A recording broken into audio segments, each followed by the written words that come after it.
Oi, gente! Olha, estou muito feliz por você. Se você está assistindo esse vídeo, foi porque você baixou o nosso e-book e você ganhou essa aula extra também, porque através dessa aula a gente quer explicar para você quais são essas habilidades que nós selecionamos ao longo de todos esses anos, trabalhando como psicóloga clínica, em psicoterapia infantil e também na orientação de pais. A gente conseguiu elencar algumas habilidades que nós achamos que são essenciais ao psicólogo que atende crianças, né, Pri? É isso mesmo, gente. Sejam muito bem-vindos. A gente espera que vocês aproveitem muito esse conteúdo para duas coisas principais, né? Primeiro é fazer uma autoobservação. Então, quais dessas habilidades que a gente cita no e-book você tá aí, já está muito desenvolvido ou aquilo que você precisaria se atentar um pouco mais?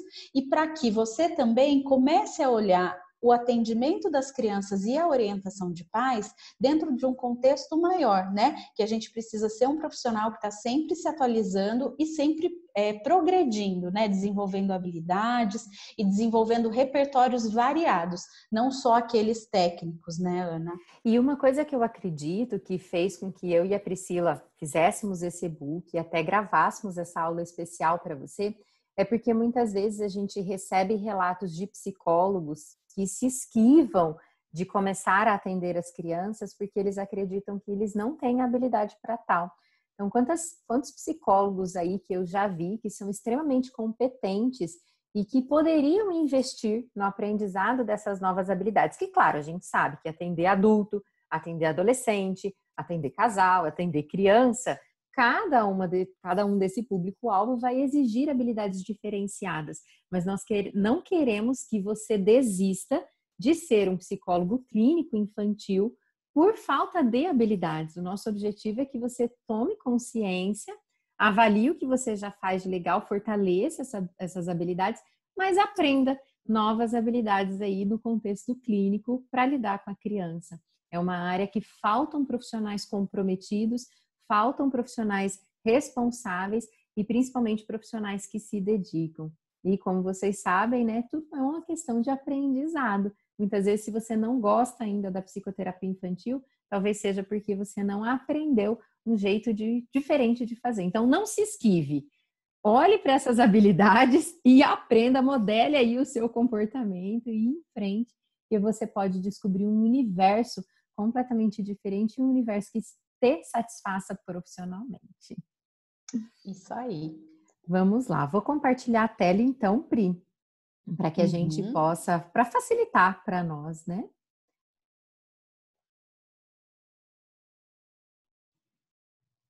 Ótimo, estamos aqui já na tela para vocês.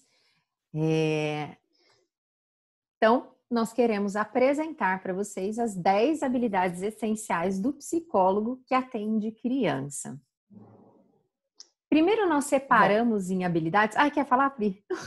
não, eu Eu só te ia interrompi. falar, só fazer Desculpa. uma pontuação, Ana, que essas habilidades são as mais importantes e as essenciais a partir da nossa prática clínica. Existem, claro, que muitas outras habilidades, mas a gente tentou focar naquelas que para nós fez a diferença. Perfeito, obrigada por lembrar disso. E eu acredito muito, pegando o gancho no que a Pri falou, eu acredito muito assim que a base para a consolidação da sua carreira profissional, ela está dentro das suas, eu sempre falo que ela tem dois pilares, né?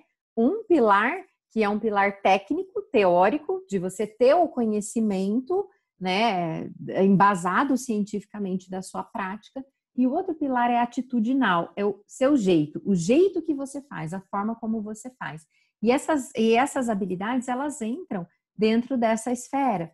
Então, para que você se consolide, uma carreira bacana, que você olhe para a sua carreira, né, e você chegue ao sucesso que você tanto almeja, eu acredito que esse equilíbrio é importante, né? Então, investir tanto em termos técnicos, teóricos, mas investir também no seu desenvolvimento, na sua atuação, na sua atitude enquanto terapeuta e na sua atitude de forma geral, enquanto um profissional que está procurando cada vez mais se desenvolver. Essas habilidades, elas são pautadas nos relacionamentos interpessoais, então, no que a gente se relaciona com o outro, é baseado nas técnicas também que você, né, vai utilizar e no manejo que você vai ter aí no dia a dia com a sua criança. É muito difícil a gente, ou melhor, é muito desafiador que um terapeuta infantil, um psicólogo infantil, ele já esteja pronto. Alguns psicólogos, eles já têm um conhecimento um pouco maior da infância e eles já tiveram crianças as quais eles vivenciaram, as quais eles são próximas deles e eles puderam desenvolver algumas habilidades. Por outro lado, outros psicólogos nem tanto, não tiveram essas oportunidades e vão precisar aprender na prática ali no dia a dia com as crianças que ele atende, ter essas habilidades e ficar sob controle delas para cada vez mais melhorar e engrandecer o repertório.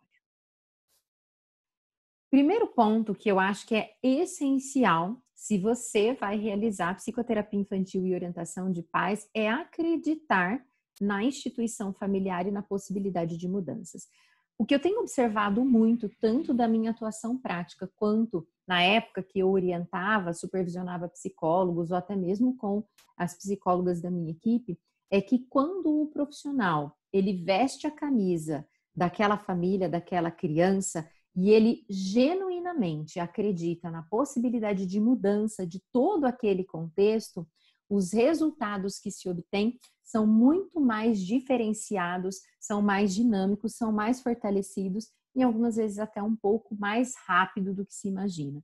Então, se você é um profissional que vai atuar com família, você precisa acreditar na instituição familiar, acreditar que aquelas pessoas que estão se relacionando são pessoas que elas estão procurando um bem comum. E se elas estão fazendo aquilo que elas estão fazendo, é porque elas não sabem um jeito diferente de fazer. Por isso que elas estão buscando por você, como um objetivo de você ajudá-lo e capacitar aquela família para que elas consigam agir de forma diferente. Eu aprendi isso com uma família que eu atendi. Era uma criança, um menino que tinha muitas dificuldades. Mas num determinado momento da terapia, o pai se posicionou e disse assim para mim: eu acredito nele, eu acredito que ele possa desenvolver algumas habilidades das quais ele ainda vai nos surpreender. E aquilo me marcou tanto, porque eu acredito que o fato de ter esse olhar, de ter ao menos uma pessoa que acredite em toda essa possibilidade, vai fazer toda a diferença.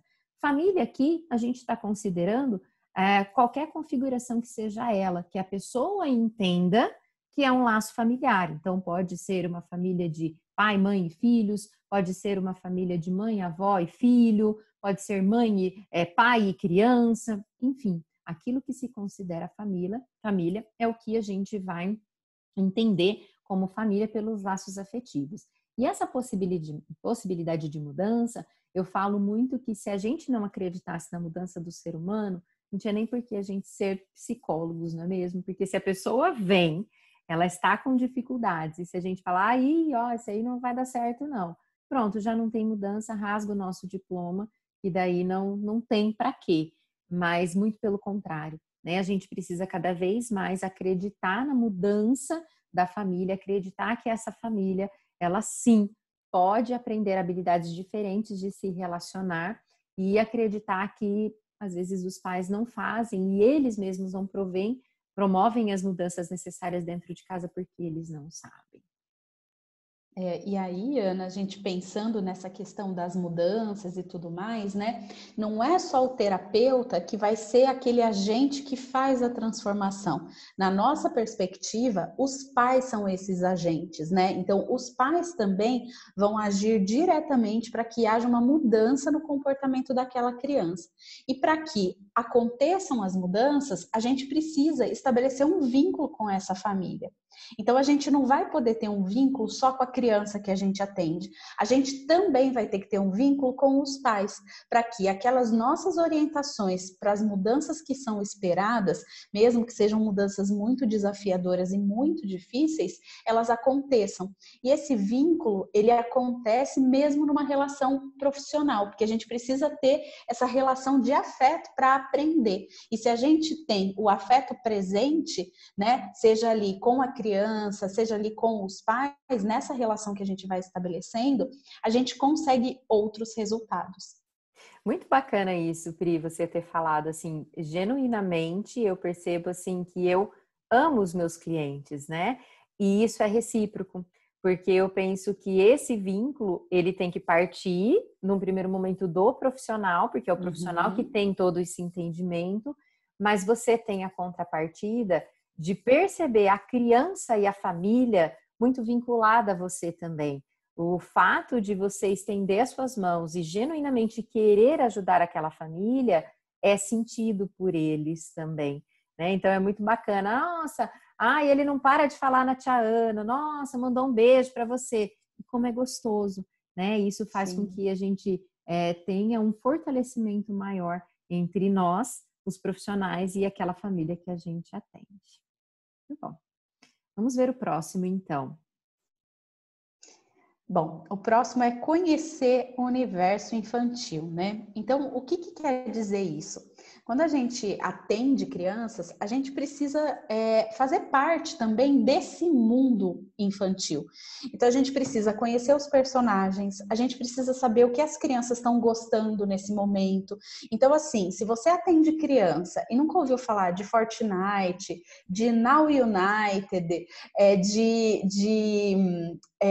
Minecraft, Patrulha Canina, né? Patrulha Tem os outros Canina, menores. Pokémon. então assim, Pokémon, Minions, as princesas da Disney, se você não conhece, né? Eu vivo num mundo mais masculino, mas eu conheço todas as princesas também, né? Então, assim, se a gente não se apropria desse universo, vai ser difícil fazer a conexão com a criança. E isso não é uma coisa que a gente sabe porque sabe, a gente sabe porque a gente vai pesquisar. Então, o que acontece, né? Eu levei um tempo para tentar entender qual que era o racional, assim, do Fortnite. Que eles contavam, aí teve um cliente que eu falei, agora peraí, me explica desde o começo como é que é esse jogo. Me mostra, vamos ver um vídeo na internet, porque assim, a gente precisa conhecer esse universo deles, porque isso também vai promover uma conexão maior. Né? Então, se ele conta que ele adora cartinha Pokémon, eu preciso falar. Se eu não souber, eu posso perguntar, mas eu preciso saber o que é Pokémon. Eu preciso saber, pelo menos, que tem o Pikachu, que é o principal.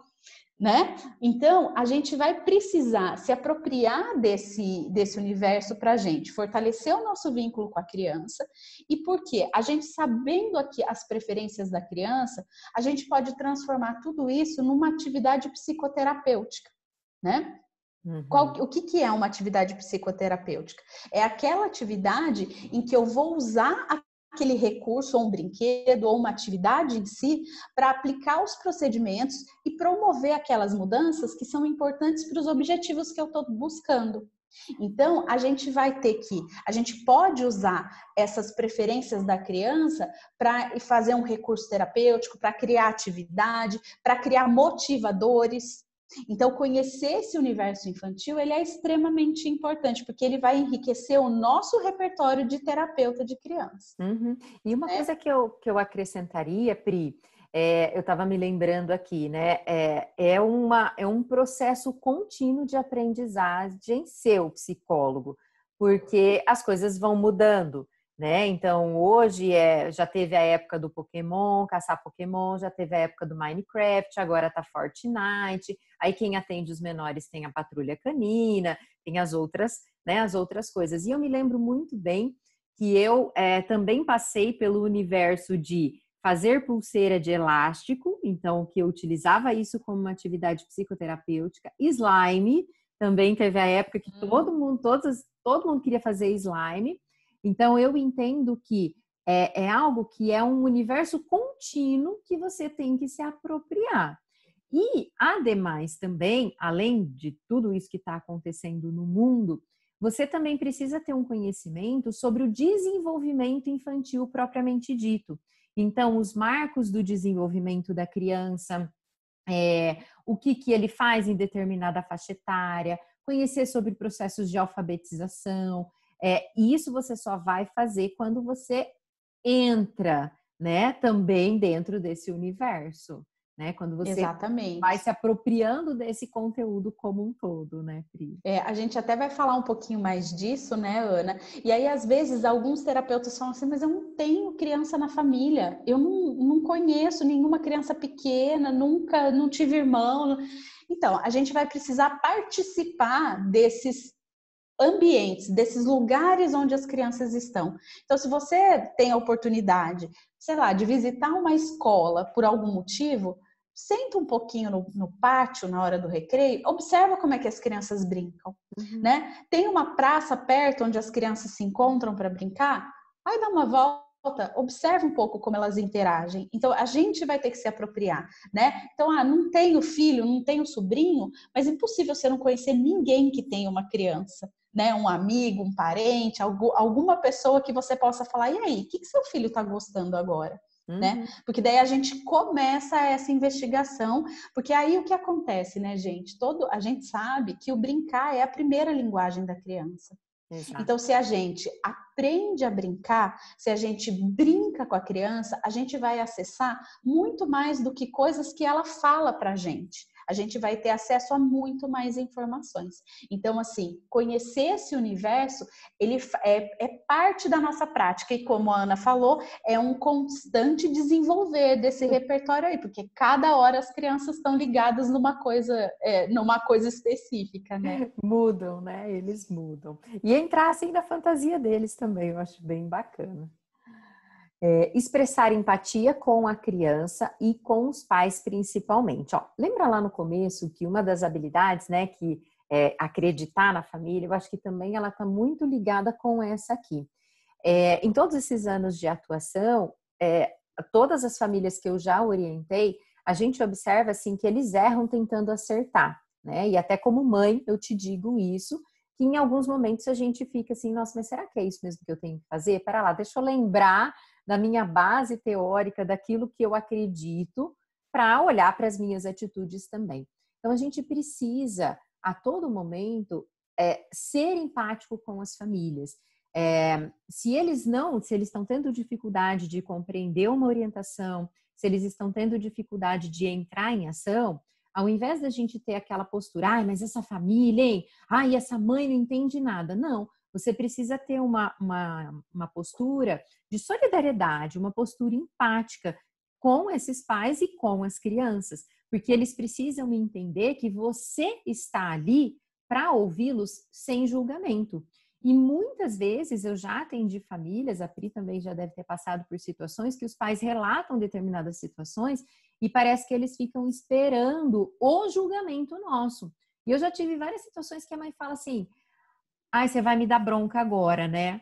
Opa, pera lá, eu não tô aqui, essa não é o meu papel, minha função. E aí automaticamente eu já falo, olha, eu acredito que se você agiu dessa forma, foi porque era o que você sabia fazer, mas agora você está tendo consciência e me trouxe, e nós vamos aprender formas juntas de fazer de um jeito diferente, que você fique confortável e que você consiga fazer, colocar em prática o que eu te orientar e que realmente vai trazer as mudanças que a gente tanto quer.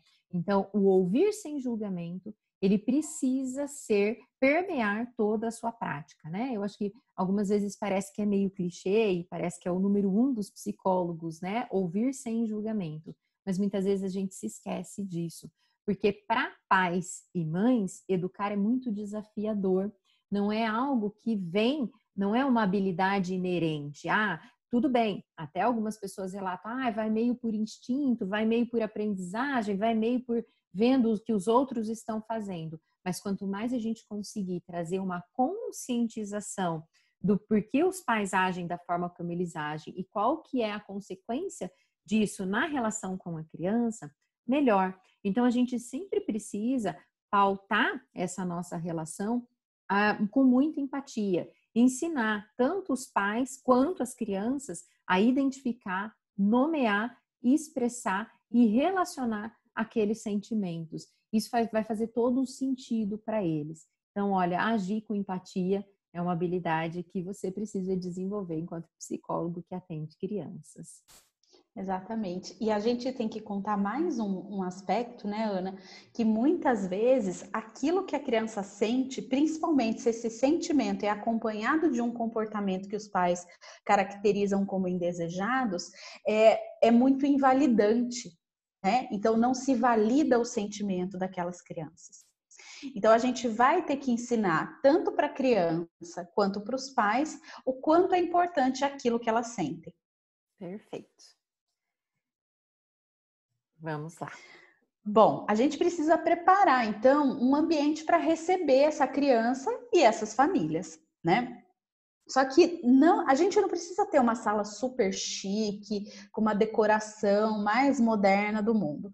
Não, se você puder ter, bacana. Mas se não, o que a gente precisa, né, para atender criança? A gente precisa de um espaço que você consiga garantir o sigilo, né?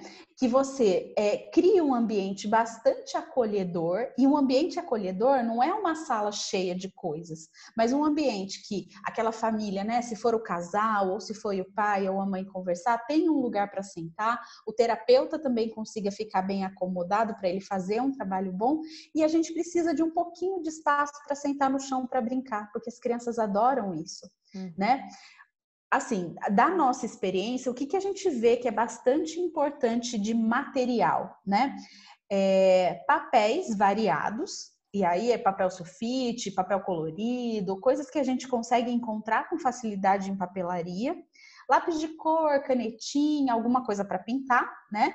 Massinha e alguns brinquedos. Então, a gente não precisa encher a nossa sala de brinquedos, porque a gente sabendo como a gente cria como a gente transforma uma atividade numa atividade psicoterapêutica, a gente não precisa ter uma infinidade de materiais, a gente só precisa saber usar a partir daquele nosso objetivo que a gente tem ali com aquele cliente específico, né?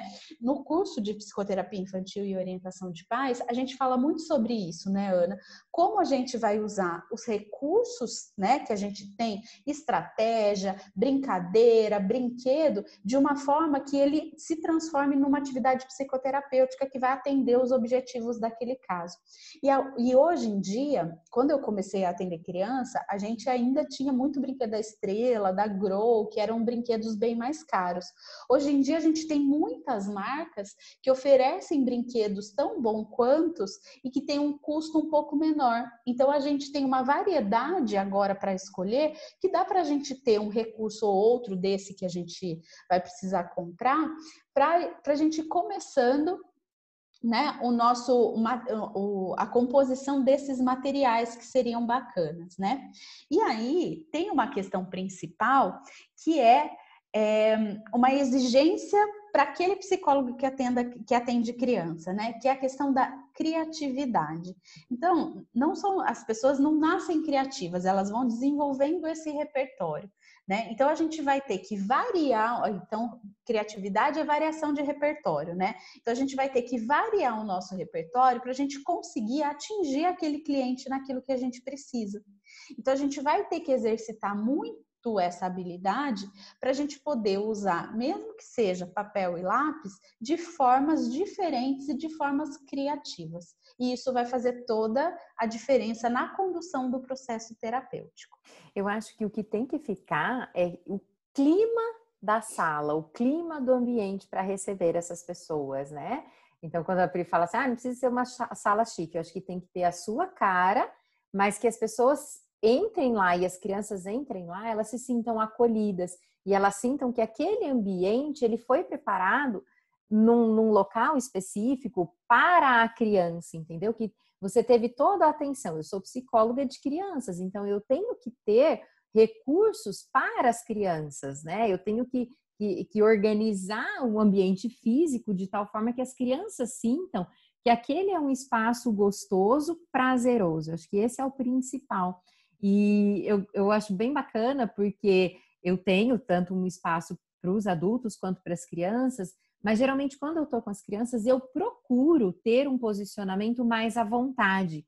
Então, às vezes eu fico descalça dentro de uma sessão, sento no chão, faço algumas coisas nessa natureza para a criança entender que a gente tá ali disponível para brincar com elas, né? Se tornar criança também para brincar com elas. Porque também se a gente tiver uma sala com muita coisa que não pode mexer, não pode trocar de lugar, não pode encostar, para a criança fica um ambiente muito tenso e aí a gente precisa que ela relaxe, que ela aproveite aquele tempo de sessão que a gente vai ter para que a gente consiga acessar os conteúdos que são importantes. Né? Porque se toda hora eu tenho que, né, cuidar da minha postura para ver se eu não estou esbarrando num vaso de cristal que pode cair, eu não consigo trabalhar direito, né? Pelo menos eu não consigo. E nem a criança vai se soltar, né, Pri? Exatamente. Vamos lá. Observar com atenção expressões verbais e não verbais relevantes no outro. Eu gosto muito de dizer que aqui na clínica, minha sala, ela tem a janela para fora. E eu tenho uma câmera na recepção e eu fico meio ali de butuca. As atitudes que as famílias ou as crianças têm na sala de espera ou depois que elas deixam a minha sala de atendimento, ou até mesmo antes de entrar na sala de atendimento, eu estou observando. Então, eu já vivenciei, já observei coisas incríveis, dados incríveis, depois que a pessoa sai da clínica. Então, por exemplo, uma situação, uma mãe estava relatando que o filho fazia muita birra quando não tinha o que ele queria. E a gente estava fazendo todo um trabalho, uma intervenção para postergar isso, né? Para que ele aprendesse a pedir e não precisasse chorar. E um dia eu vi ela saindo da clínica com a bala na mão para dar depois do almoço. E a criança reclamou, ela olhou para trás para ver se, né, não tem ninguém me olhando e ela deu a bala. Então, essas atitudes dos pais, que são os comportamentos não verbais deles, a gente precisa estar antenada porque muitas vezes é aí que você vai entender por que talvez o seu procedimento não está dando certo. Então, as expressões faciais que eles têm, o posicionamento, quando o casal vem para a sessão, como que o casal fica? Eles ficam próximos um outro, cada um senta numa poltrona longe ou no sofá, um longe do outro, um fala, o outro rebate, eles se acariciam na sessão, ou quando você fala alguma coisa, como que a família reage, né? Alguém entorta o nariz para você, nossa, olha o que ela está falando, ou não, eles acatam com tranquilidade. Então, isso tudo faz parte do desenvolvimento do psicólogo infantil. E aí você vai olhar, além de olhar para essa parte que é no relacionado aos adultos, você vai olhar também relacionado à criança. Então, por exemplo, a criança está jogando um jogo, ela não gosta de perder, de repente você percebe que ela escondeu uma cartinha ali. De repente você percebe que ela burlou. Ela não está falando necessariamente, mas ela está tendo atitudes, né? Como que ela acata, como que ela age, como que ela se expressa quando você ganha um jogo e ela tem dificuldade de perder. Então, todas essas expressões verbais e não verbais, a gente precisa estar atento.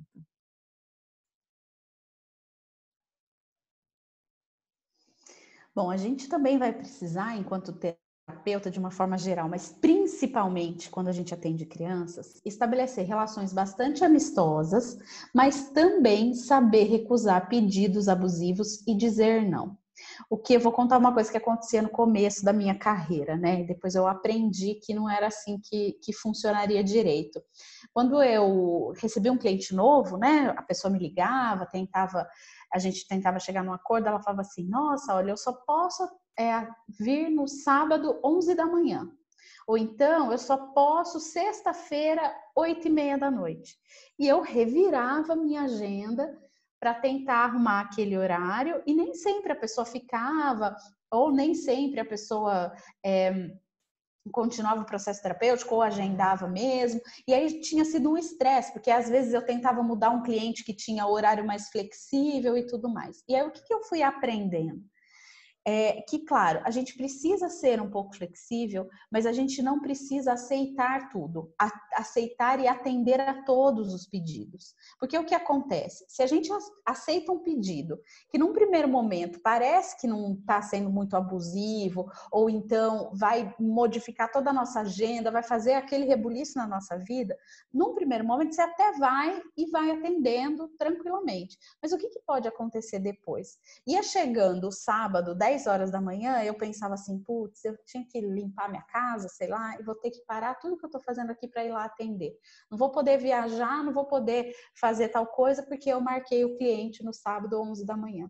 Então, a gente vai, aí o atender, o conduzir, o se relacionar com o cliente vai ficando muito pesado, porque nós somos seres humanos e a gente vai sentir coisas a partir das contingências que estão operando. Então, a gente vai ter que avaliar cada pedido do cliente de uma forma assim, bom, por que ele está me pedindo isso?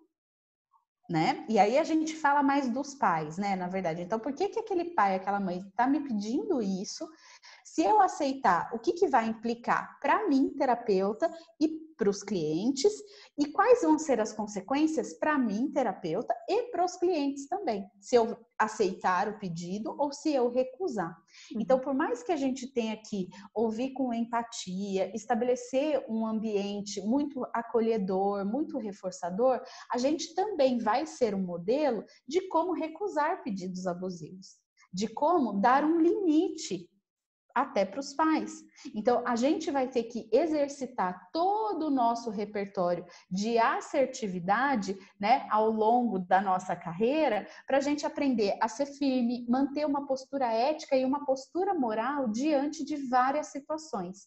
Então, recusar pedidos e ser assertivo, não é só para pedidos que, por exemplo, de mudança de horário, mudança de dia, não isso, mas, por exemplo, assim, pais que vêm e aí a pessoa fala assim, mas não pode contar para o meu marido, não pode contar para minha esposa que a criança está vindo aqui, tem que fazer tal coisa. Então, a gente vai precisar avaliar muito bem cada pedido do cliente, o que tem por trás disso, né? Qual que é a função desse comportamento, para a gente, inclusive, ponderar se é aceitável ou não. E aí, isso vai envolver também uma questão ética e moral muito importante, e a gente vai precisar estar atento. Uhum. Interessante, né, Piri? Porque eu vejo que, claro que esse é um desenvolvimento que faz parte do seu desenvolvimento enquanto profissional, mas muitas vezes eu já vi psicólogos recém-formados ou até psicólogos que estão se sentindo mais inseguros na sua prática, acabarem sem perceber, fazendo o que a família pede, justamente com o intuito ou de manter o cliente ou de não perder o cliente. E aí eu te digo que isso pode ser um tiro no pé, porque se você tem um posicionamento completamente diferente, olha, eu não atendo após as 18, e o cliente quer ser atendido por você, por exemplo, né? Porque você já fez um trabalho com alguém da família, você pode ter certeza que ele vai se adequar àquilo que você delimitou para a sua atuação terapêutica, né? E eu penso que quando a gente também diz não para o nosso cliente, para a família que a gente atende, a gente está sendo terapêutico para eles entenderem que nem todas as relações são da forma como eles gostariam.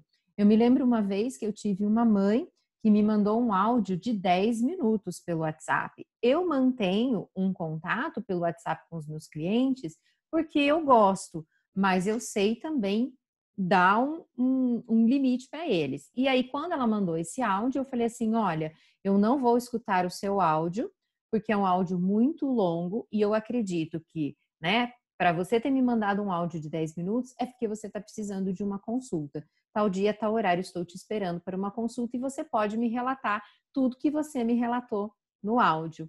Então, eu acredito que por mais que a gente, né, queira dar esse suporte para a família, eu acho que a gente precisa, mas a gente também precisa ir direcionando a família para ela não entrar dentro de uma relação abusiva que ela vai extrapolar aquilo que foi o combinado inicial dentro do seu contrato terapêutico, né? E com criança a mesma coisa, né? Alguns pedidos que às vezes as crianças fazem para que o terapeuta faça, algumas solicitações em termos de escola, de trabalho, que às vezes os pais solicitam. Você não avisa a escola que ele está com dificuldade, por isso que ele não entregou o trabalho.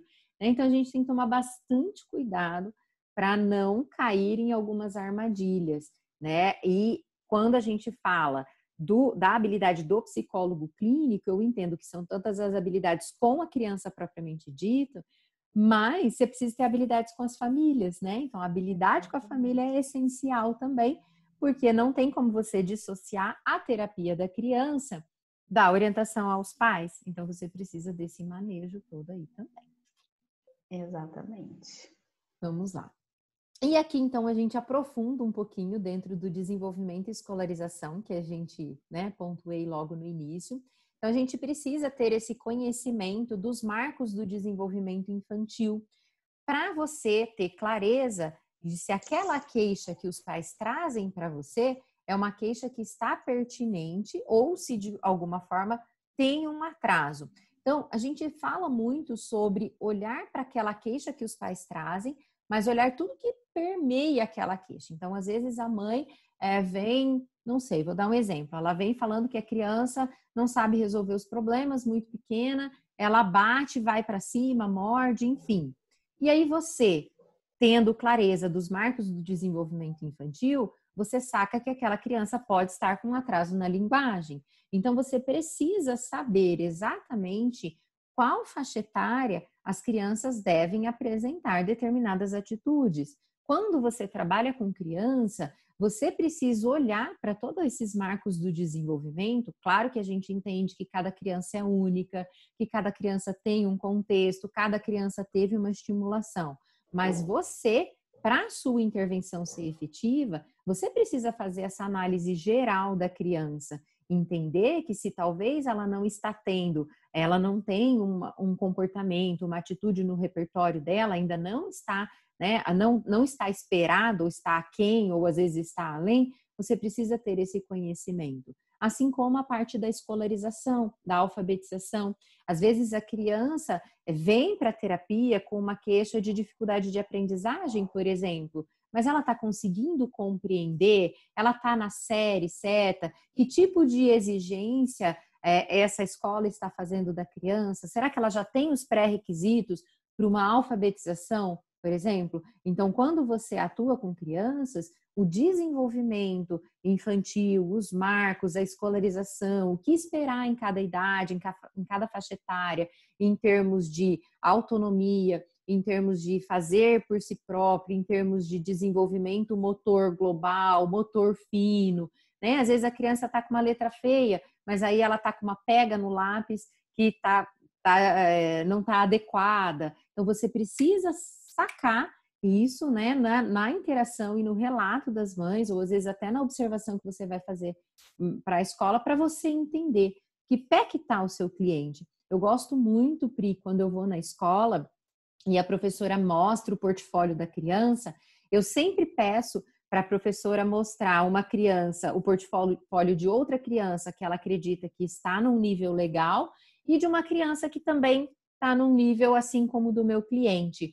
Porque muitas vezes, se você também não tem essa base de comparação, eu não estou aqui querendo dizer que precisamos comparar, mas a comparação, ela é importante também para a gente ter um entendimento daquilo. Então, se a professora relata para você, olha, o desenho dele está muito infantilizado, por exemplo, você precisa olhar e saber o que é que ela está se referindo a um desenho infantilizado. Então, me mostra um desenho que não está infantilizado de outro aluno da turma, por exemplo, né? Então, você precisa ter esse conhecimento. Qual é o momento que a criança já consegue desenhar uma pessoa com cabeça, corpo e membros? Qual o momento que ela ainda faz garatuja, né? Qual é o momento da prontidão? Como que eu sei que ela está com uma prontidão para uma alfabetização? Quais os pré-requisitos que ela precisa ter? E tudo isso a gente vai encontrar dentro dos marcos do desenvolvimento infantil. Ana, você falou uma coisa extremamente importante, né? Que é a hora que você falou assim, me mostre então um desenho de uma criança que você acha que não está infantilizado. Porque o que acontece, né, gente? A nossa visão de desenvolvimento, ela vai ser uma visão mais global, né? Assim, não são todos os psicólogos que entendem de alfabetização. Então, por exemplo, eu não sei alfabetizar uma criança, porque eu não fiz pedagogia, eu não fiz magistério, não tenho esse conhecimento de causa. Então, para cada um ficar no seu quadrado, né? Porque nós aqui, psicólogos, somos os profissionais capacitados e, né, mais indicados para orientar os pais, orientar a criança no desenvolvimento do seu repertório socioemocional. Agora, Agora, se é uma criança que está com um problema de aprendizagem e eu não tenho essa formação, eu preciso encaminhar para alguém que tenha. Mas eu preciso ter minimamente a noção para eu entender se esse é o caso de ser encaminhado. Né? Então, se a professora me mostra um desenho e destoa completamente, eu vou precisar entender, assim, que demandas essa criança tem na escola, o que é esperado dela, até que ponto a gente pode comparar ela com o resto da sala, porque daí ela me pega um desenho, sei lá, super elaborado e é de uma criança que tem uma estimulação absurda, né? Que é tipo fora da caixa. Então a gente não vai fazer uma comparação assim, mas a gente precisa saber o que eles também estão considerando. Uhum. O que Né? é Então a esperado, gente... né, naquele nível de escolarização. E aí tomar cuidado também com as exigências da escola, né? Como que estava o repertório de entrada da criança na escola. Mas, por exemplo, eu acho que ter essa visão global, né, de todo o desenvolvimento da criança é importante, até mesmo, por exemplo, hoje a gente fala muito de atraso de linguagem. Então, se você vai orientar uma família ou você está lidando com uma criança, você precisa ter clareza se o comportamento que ela apresenta está compatível com a idade dela, ou vai precisar estimular de um jeito diferente, ou você vai precisar encaminhar para uma avaliação com um profissional mais especializado. Porque muitas vezes os pais precisam de um profissional que olhe a criança como um todo, né? Ou você vai olhar ali e vai fazer uma apreciação inicial para depois, né, fazer os encaminhamentos que sejam necessários. Daí você precisa conhecer. Porque se a... Desculpa, Ana. Não, Não, eu pode queria falar. só complementar, né? Porque se a gente não sabe sobre desenvolvimento, a gente pode receber uma família que fala assim, duas famílias que têm a mesma queixa. Ah, meu filho não fala. Ou fala pouquinhas palavras. Aí de uma família, a criança tem 2 anos. Acabou de fazer 2. E da outra, a criança está com 4. Uhum. Eu vou orientar esses pais de um jeito para aqueles pais da criança que tem 2 anos, porque ainda não tem que estar com a fala desenvolvida aos 2. E aos 4 anos, uma criança que não fala absolutamente nada, já vai ligar o meu radar de alerta de terapeuta, vai piscar em luzes neon de que tem alguma coisa errada aí nesse desenvolvimento. Isso. Né? Então, às vezes, a gente é o ponto de partida para uma investigação que vai ter um desfecho para um transtorno de desenvolvimento. Então, se a gente não... Eu não preciso saber atender crianças com transtorno de desenvolvimento, mas eu preciso estar atenta para identificar alguns pontos que são importantes. Legal. E para isso, a gente deixou no e-book a sugestão de materiais para vocês. Um deles é o meu guia da autonomia infantil, que na verdade eu fiz um compilado e um resumo do que o Portage apresenta por faixa etária. Eu acredito que quando incentiva a criança a ter mais autonomia, isso fortalece a autoestima e a autoconfiança dela. Então, o que é esperado que a criança já faça em termos de autonomia para que a gente oriente os pais e incentive eles a ensinarem a criança para validar. E o outro material, deixa eu pegar minha cola aqui, é do Centro de Controle de Doenças dos Estados Unidos, que também é um material bem completo que pode te ajudar aí no desenvolvimento desse seu conhecimento. Isso. E aí, gente, só um toquezinho, assim. Não é que vocês vão pegar esse material, seja o guia de autonomia da Ana, o inventário Portage, ou esse material do CDC, dos Marcos de Desenvolvimento, pegar e entregar para os pais. Olha aí o que você precisa saber, né? A gente vai fazer a mediação. Então, se a gente vai pegar lá o inventário, o guia de autonomia infantil da Ana, né? Então a gente vai pegar, vai mostrar, depois você pode até mandar para os pais esse e-book, né? Do guia de autonomia. Mas você vai olhar para os pais e falar assim: olha, vamos ver aqui. isso aqui seu filho faz com 4 anos? Ah, isso aqui ele faz. Ah, bacana. E aqui, isso aqui ele faz também? E aqui, também faz? Ah, não faz. Ó, mas seria legal ele começar a fazer. Então, é assim que faz. Então, a gente vai ensinar para os pais a olhar para o comportamento da criança, para olhar para os marcos do desenvolvimento, para que eles também saibam que eles vão ter que criar um ambiente rico em estimulação. E não simplesmente dar o material e eles vão se virar. Nós vamos ser as pessoas que vão dizer para eles, né, nós terapeutas que atendem crianças, como eles vão enriquecer esse ambiente para que ele seja mais estimulante. Tá? Olha, esse aqui eu vou falar que é um dos meus preferidos, de você utilizar o humor tanto na sessão com a criança quanto na sessão aos pais. Eu acho que acaba quebrando aquelas formalidades todas que muitas vezes as famílias, né, veem, né? Muitas vezes eles olham como uma pessoa que detém o conhecimento a mais que eles, mas eu sempre gosto de trazer o humor nas orientações aos pais, principalmente na relação com a criança. Então, de fazer brincadeira, de dar risada, porque eu acredito que isso está muito atrelado ao se soltar. Então, as atividades que você vai proporcionar ali com a criança, você não tem que ser sisudo, né? Fechado, sério. Com criança, você tem que ter jogo de cintura, você tem que fazer brincadeira, você tem que dar risada, você tem que trazer a criança para esse universo.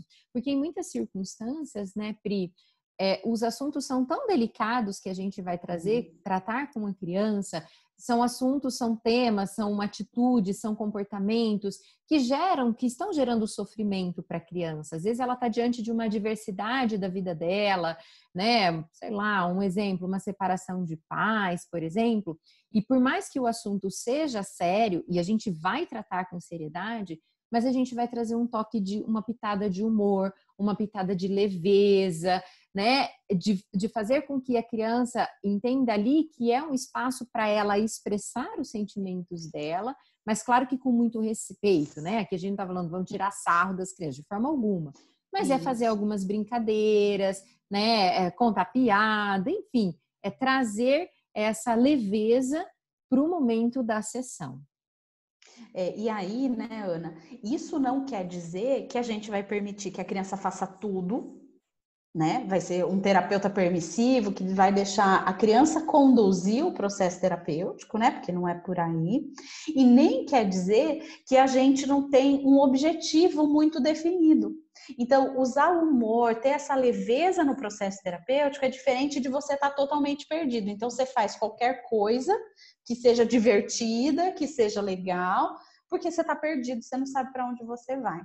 Né? Então, são coisas bastante diferentes. Então, o humor é para gerar essa leveza e para que eles consigam falar de coisas difíceis de uma maneira mais tranquila. Ótimo, eu gosto dessa parte. Bom, e uma outra coisa importante é a questão do autoconhecimento do terapeuta. Então, assim, a gente sempre fala para os nossos clientes, né? Para os pais, para as crianças, olha, você precisa se conhecer, você precisa desenvolver um repertório de autoconhecimento. Mas nós, terapeutas, precisamos ter um repertório de autoconhecimento muito elaborado, né? Então, o que isso quer dizer também? A gente precisa reconhecer quais são os nossos limites.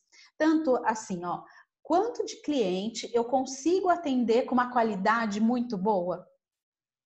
Né? Então, assim, eu tenho que atender 30 clientes, mas eu não dou conta de atender 30. Então, não são 30 que eu vou atender. Eu preciso ver qual é a quantidade de clientes que eu dou conta de atender e de fazer um trabalho de excelência, porque é isso que a gente sempre vai buscar.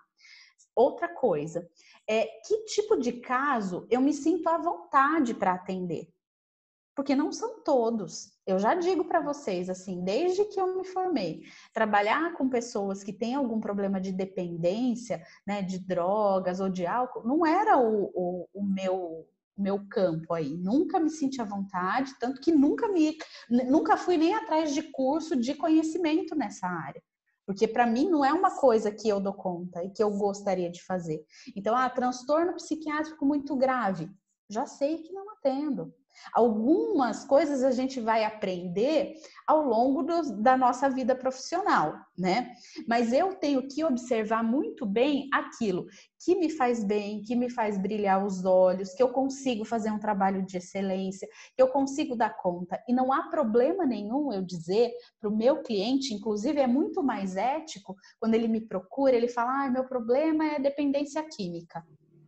Então, é muito mais ético eu dizer para ele que, então tudo bem, eu vou te ajudar a arrumar um terapeuta que consiga te atender, porque eu não consigo.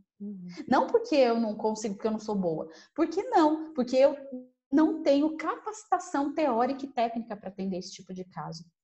Então, a gente precisa reconhecer quais são os nossos limites e agir com muito profissionalismo. Uma coisa é eu ter clareza daquilo que eu não pego. Outra coisa é eu pegar todo e qualquer caso indiscriminadamente e ir fazendo como dá. Então, isso não tem uma implicação só para você, mas tem uma implicação extremamente grave para aquela pessoa que está colocando a sua vida na sua mão. Né? Então, a gente precisa agir com muito profissionalismo. Isso é diferente de você, assim, eu atendo crianças, ok. Aí chega uma criança que os pais falam que o caso é de gagueira, e eu nunca atendi. E tudo bem, atendo gagueira. Aí é diferente disso, porque daí o que eu vou fazer, né? Bom, beleza, gagueira, vamos lá, vou ajudar vocês com o meu melhor. Eu vou lá, eu leio sobre gagueira, eu faço supervisão, eu discuto o caso com alguém, eu vou atrás de uma pessoa que é mais capacitada para ver se pode me ajudar. Então, são coisas totalmente diferentes. Então, se eu não tenho o mínimo interesse em atender transtorno psiquiátrico, eu não vou ficar pegando esse tipo de cliente. E eu acho que você pontuou muito bem, Pri, porque eu também entendo que uma coisa é eu avaliar que eu não tenho uma habilidade e eu vou investir no conhecimento.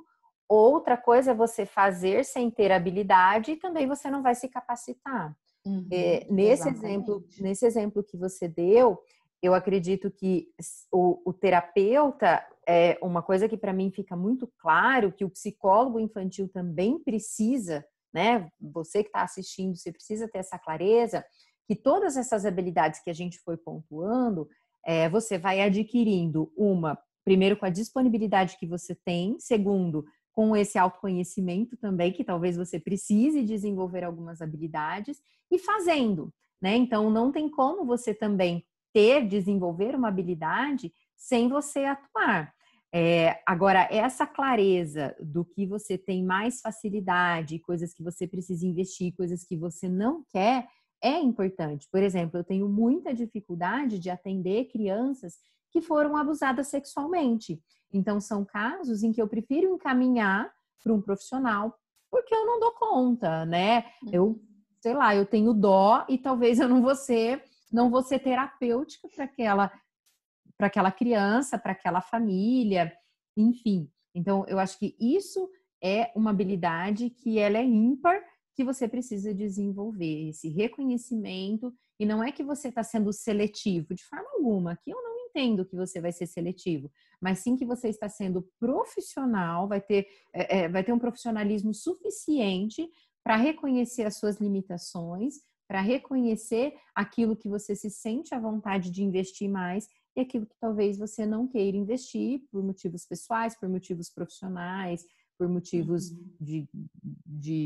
sei lá, de não ter o interesse também. Né? Essencial isso. E, por fim, uma formação continuada. Olha, para mim, é essencial. Não tem aquela velha história que chega num determinado momento da nossa carreira profissional que a gente, né, pendura chuteiras lá e vai fazendo com que a gente aprendeu. Claro que, né, com o passar do seu investimento, nem acho que é com o passar do tempo, né, Pri? Porque a simples passagem do tempo não promove mudança. Suficiente.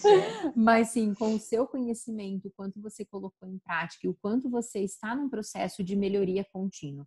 Então, para mim, isso é muito fato que você, enquanto psicólogo infantil, você precisa ter essa clareza, que a sua carreira profissional, ela vai passando por um processo de melhoria contínua. Então, você precisa avaliar exatamente nos determinados momentos da sua carreira, o que você está precisando mais. Essa melhoria contínua, essa formação continuada, ela está lá, que eu falei logo no começo dessa aula aqui, naqueles 2 pilares. Então, o pilar técnico, teórico e o pilar atitudinal. Então, você precisa também adquirir conhecimento com pessoas às quais você confia, com profissionais que estão exercendo a profissão da forma como você acredita que a profissão deve ser exercida. E você consegue isso através de cursos, através de uma pós-graduação, através de grupos de estudo, através de leitura, livros, artigos científicos. Isso é uma constante. Mas, principalmente, você consegue essa formação através da sua própria análise e do seu próprio investimento naqueles casos que você está atendendo.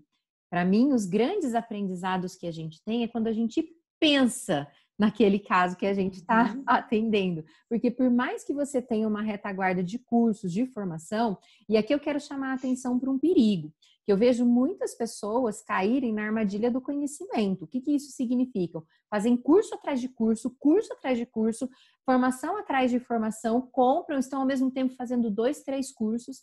Calma. Será que é realmente isso que você precisa ou você precisa de um direcionamento mais focado na sua atuação do dia a dia? Que eu acho que aqui entra a supervisão, né, Pri? A Pri melhor do que eu para falar sobre isso. Exatamente, né, Ana? Porque às vezes o que acontece, né? A supervisão não é só para a gente falar assim, ah, eu não sei o que fazer nesse caso e me fala o que eu tenho que fazer. Não é só isso. Na supervisão, a gente aprende a olhar o caso com o olhar de que a gente precisa estudar certos conteúdos, a gente vai ter que procurar qual é a melhor forma de aplicar o procedimento. Então, o supervisor, eu acho que, eu sempre falo, né, é bom você ter um supervisor para chamar de seu, que vai ser aquela pessoa em quem você confia, em quem você quer compartilhar suas dificuldades aí na condução dos processos terapêuticos, e não é que o supervisor vai resolver tudo para você, né? Ele vai ajudar nesse processo que a Ana comentou, de pensar os casos, né? De como, a hora que você olha para aquele monte de dado que você coletou na entrevista inicial com os pais, nas primeiras sessões com a criança, e montar aquele quebra-cabeça. Então, a organizar todas aquelas informações e ter um norte para seguir. Né? Então, é claro que é super importante fazer várias formações, sim, mas a gente vai ter que direcionar onde que está o nosso interesse e aquilo que a gente precisa, né? E daí a gente volta um pouquinho lá na questão do autoconhecimento. Então, a gente vai ter que não só desenvolver esse repertório técnico, mas também o atitudinal, e isso a gente faz também conversando com pessoas de outra área, lendo os livros que não são só da psicologia, né? Então, você precisa ter uma pessoa de referência que pode te ajudar a conduzir esses casos, né? E fazendo essas outras atividades também. Eu acho bacana e também pensar assim, para a gente fechar, eu acho que outra habilidade, né, uma que se complementa, não é outra habilidade, mas que se complementa, são as nossas próprias atitudes. Então, você se comunicar com clareza, você conseguir colocar em prática os projetos que você tem, você conseguir conduzir a sua carreira de uma forma em que você esteja se sentindo segura, passando credibilidade aos pais. Então, acredito que aqui a gente elencou 10 habilidades, é claro que existem outras também, mas a gente selecionou as principais, aquelas que a gente acredita que nós fazemos isso no nosso dia a dia e que tem colaborado muito para que a gente desenvolva todo o nosso potencial enquanto psicólogas que atende criança. Talvez em um determinado momento você vai precisar investir em uma habilidade específica aqui que a gente apontou. Em outro momento você vai investir em 2, 3. Olha, essa habilidade aqui eu já desenvolvi no meu repertório, então preciso dar atenção para uma outra habilidade. Então, o nosso objetivo foi trazer essa consciência e essa clareza para você, psicólogo que atende criança, psicólogo e psicóloga, né, que atende crianças, de habilidades que nós consideramos que são essenciais para que você tenha uma carreira de sucesso. É um bom começo, né? Exatamente. E aí, quando a gente não consegue fazer isso sozinho, a gente pode pedir ajuda, né, Ana? Então, a gente pode pedir ajuda para o nosso supervisor de caso, a gente pode ter um mentor na nossa carreira, que é super importante, alguém que consiga te direcionar também, não só na questão técnica e teórica, mas nessa questão muito mais atitudinal, de como eu me coloco, de como eu oriento, se aquilo que eu estou falando está produzindo resultado, se eu estou fazendo, né? Se aquilo que eu estou falando faz sentido para as outras pessoas. Então, a gente vai nesse processo de desenvolvimento contínuo. Como a Ana falou, vai ter momentos que eu vou ter que olhar mais para uma habilidade, mais para outras, mas a gente vai ter que estar sempre nesse desenvolvimento contínuo para conseguir oferecer um trabalho de excelência, um serviço de excelência para as pessoas que nos procuram. Ótimo. Gente linda, nós queremos que com todo esse conteúdo que a gente está compartilhando com você aqui, gratidão por você ter interesse em confiar na gente. Nós queremos sim que você entenda que psicólogos que atendem a criança é uma carreira linda, que ela pode ser muito bem estruturada e que você pode chegar onde você quer chegar. Você só precisa tomar uma decisão, ter o conhecimento, e aqui você está diante desse conhecimento, tomar uma decisão e partir para a ação e fazer com que isso se torne uma constante na sua vida. Então, esse processo de melhoria contínua tem que fazer parte de todo o desenvolvimento da sua carreira profissional. Obrigada, gente, mais uma vez por vocês estarem aqui conosco. E o que a gente puder fazer para ajudar vocês, estaremos sempre à disposição. Isso mesmo. Obrigada, gente. Aproveitem bastante, leiam o e-book, assistam de novo a aula e coloquem tudo que vocês aprenderam aqui em prática. Tchau, tchau, gente. Tchau, tchau.